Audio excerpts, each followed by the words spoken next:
شہزادی مجھے کسی کام کے ہاتھ نہ لگانے دیتی، راتوں کو اٹھ کر میرے پاؤں دباتی، نیز اس نے اس طرح سے میرا خیال رکھا کہ میں بہت خوش تھی۔ اسے دیکھ کر شہزادی کے لیے میں جتنا خوش تھی، اکبر کے لیے پریشان بھی۔ اسے اب شہزادی سے پہلے جیسی خلش تو نہ تھی، لیکن شہزادی پھر بھی اس کے سامنے آنے سے کتراتی تھی۔ میں نے بہت کوشش کی کہ وہ اکبر کا ڈر بھلا دے، لیکن وہ بھی اپنے نام کی ایک تھی۔ اس کے یہاں آنے کے بعد میں نے ایک چیز پر تجزیہ کیا تھا کہ شہزادی اب اکبر کو بری نہیں لگتی تھی۔ میں نے اس کی نظروں میں پسندیدگی دیکھی تھی۔ میں نے اسے راستے پر لانے کا سوچا۔ میں نے اپنے محلے کے رشتہ داروں سے شہزادی کی رشتے کی بات چلانے کو کہا۔ اس نے میرے کہے کے مطابق میرے گھر رشتہ بھیج دیا۔ رشتے والوں کو شہزادی پسند آ گئی تھی۔ انہوں نے باقاعدہ رسم کرنے کا کہا اور اگلے ہفتے آنے کا بول کر چلے گئے۔ پر اکبر کو جب پتہ چلا تو اس کے غصے کا گراف بڑھنے لگا۔ وہ فوراً میرے کمرے میں چلا آیا اور بولا کہ اماں، میں شہزادی سے شادی کرنا چاہتا ہوں۔ میں اس کی بات پر اسے گھورنے لگی اور بولی، نرموئے، تو اس بچی سے کھار کھاتا ہے اور اب کیسے شادی کی باتیں کر رہا ہے؟ میری بات سن کر وہ میرے پاس بیٹھا اور قطعی انداز میں بولا کہ شہزادی کی شادی صرف مجھ سے ہوگی، میرے علاوہ اور کسی سے نہیں۔ اکبر اپنی بات بولتا میرے کمرے سے نکلتا چلا گیا۔ پیچھے سے میں اس کی باتوں پر مسکرانے لگی۔ اکبر تو مان گیا تھا، لیکن اب سب سے بڑا مسئلہ شہزادی کی رضامندی کا تھا۔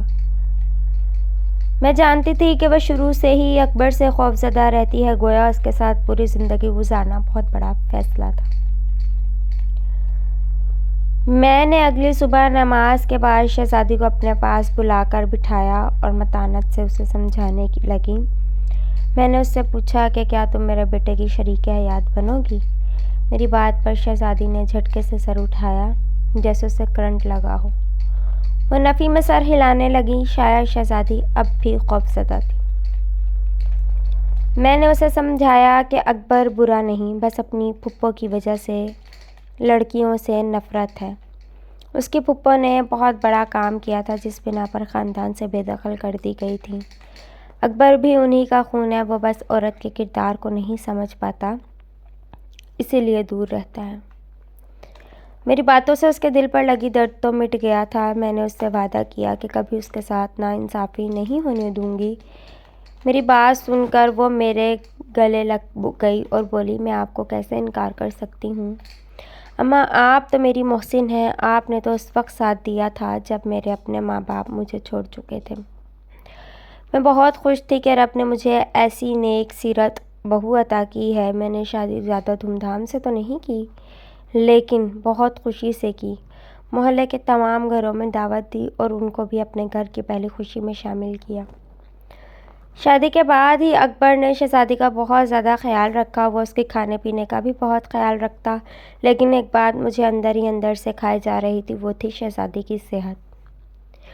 شہزادی کی کمزوری بڑھتی جا رہی تھی۔ وہ تھوڑا سا کام بھی کرتی تو ہانپ جاتی۔ میں نے ہر نسخہ آزما لیا تھا، لیکن اس کی طبیعت میں کوئی سدھار نہ آیا تھا۔ شہزادی کی صحت دن بدن گرتی جا رہی تھی۔ میری بہو بہت خوبصورت تھی، اس کی غلافی آنکھیں کسی کو بھی گرویدہ کر لیتیں۔ اکبر میری شہزادی سے عمر میں تھوڑا زیادہ تھا، لیکن وہ شہزادی کا پورا خیال رکھتا تھا۔ مجھے یاد ہے شادی کا وہ دن جب میری بہو دلہن بن کر میرے گھر میں آئی۔ میں بہت خوش تھی۔ میری بہو بہت سلیقہ شعار تھی۔ شادی کے بعد اس نے مجھے کوئی پریشانی نہ دی، بلکہ بالکل خاموش رہنے لگی۔ جو کام میں اسے کرنے کا کہتی وہ خاموشی سے کر دیتی اور چلی جاتی۔ مجھے اس کی فکر رہنے لگی۔ میں نے کافی حکیموں سے بھی اس کی دوائیاں لیں، پر کوئی فرق نہیں پڑا۔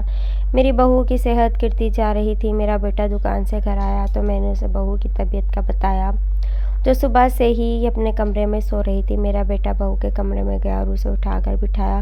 وہ بہت نقاہت زدہ حالت میں تھی۔ میرے بیٹے نے اسے دراز سے ایک شیشی نکال کر اسے شہد چٹانے لگا۔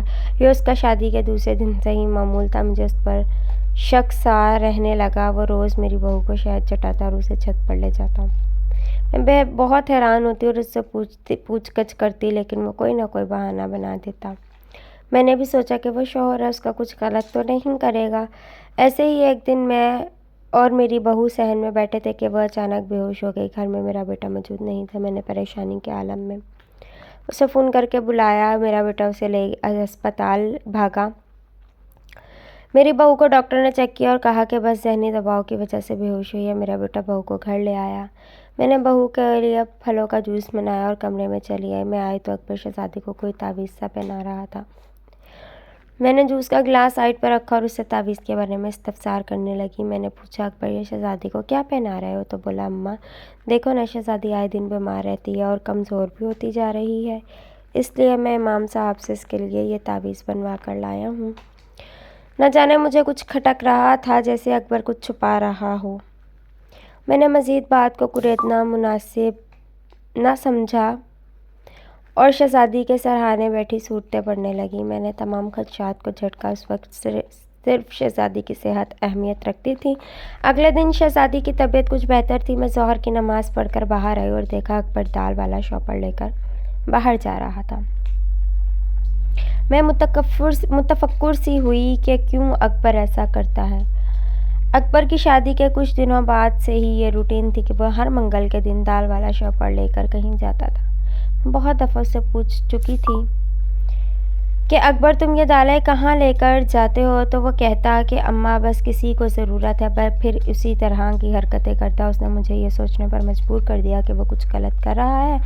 آج اتوار کا دن تھا، اکبر گھر ہی تھا۔ میں کچن سے نکل رہی تھی کہ میں نے دیکھا کہ اکبر شہزادی کو اپنے ساتھ لیے چھت پر جا رہا تھا۔ میری چھٹی حس نے کچھ غلط ہونے کا اشارہ کیا۔ میں بھی فوراً اس کے پیچھے سیڑھیاں چڑھنے لگی۔ جیسے ہی چھت پر پہنچی اور جو منظر میں نے اپنی گناہگار آنکھوں سے دیکھا، مجھے ایسا محسوس ہوا کہ کسی نے میرے پیروں تلے زمین کھینچ لی ہو۔ میرے سامنے ہی اکبر نے شہزادی کو ایک گھیرے میں لٹایا ہوا تھا، لیکن میری روح یہ دیکھ کر فنا ہو گئی کہ شہزادی ہوش میں نہیں تھی، اس کی آنکھیں بند تھیں اور اکبر اس کے سامنے بیٹھا کچھ پڑھ رہا تھا۔ اکبر نے کچھ پڑھ کر شہزادی پر پھونکا اور دیکھتے ہی دیکھتے شہزادی کا وجود ہوا میں معلق ہو کر رہ گیا۔ میرے اس منظر کو دیکھ کر چیخیں نکل گئیں۔ میری چیخنے کی آواز پر اکبر نے میری طرف دیکھا تو اس کی رنگت زرد پڑ گئی۔ اس نے کہا، سوچا تھا کہ ایسا کچھ ہوگا۔ میں اس کے سامنے آئی اور زور سے چماٹ اس کے چہرے پر مارا۔ وہ بہت پاگل سا لگ رہا تھا۔